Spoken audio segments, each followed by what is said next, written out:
5 days 5 lunch box recipes டே 4 இன்றைக்கி பார்க்க போகிறது ரொம்ப டேஸ்டியான வெண்டைக்காய் சாதம். அதுக்கு ஃபஸ்ட்டு ஒரு பேனில் நல்லெண்ணெய் ஊற்றிட்டு கடுகு உளுத்தப்பருப்பை போட்டு தாளிச்சிக்கோங்க.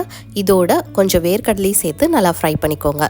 அப்புறமா இதோட ஒரு பெரிய வெங்காயத்தை நல்லா குட்டி குட்டியாக கட் பண்ணி சேர்த்துக்கோங்க. இதோட 2 பல் இடித்த பூண்டு, ஒரு மீடியம் சைஸ் தக்காளி சேர்த்து நல்லா வதக்கி விட்டுருங்க. இதோட 1/4 டீஸ்பூன் மஞ்சள்தூள், 1/2 டீஸ்பூன் மிளகாத்தூள், கொஞ்சமாக உப்பு சேர்த்து நல்லா வதக்கி விட்டுருங்க.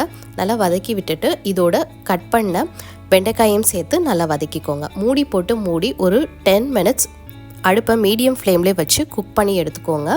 அப்புறமா இதோட வடித்து ஆற வச்ச சாதத்தையும் சேர்த்து நல்லா கலந்து விட்டுருங்க.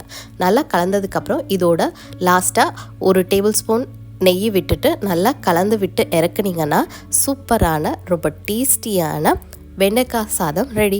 கண்டிப்பாக உங்கள் லஞ்ச் பாக்ஸ் ரெசிபீஸில் இதையும் ட்ரை பண்ணி பாருங்கள். தேங்க்யூ ஃபார் வாட்சிங்.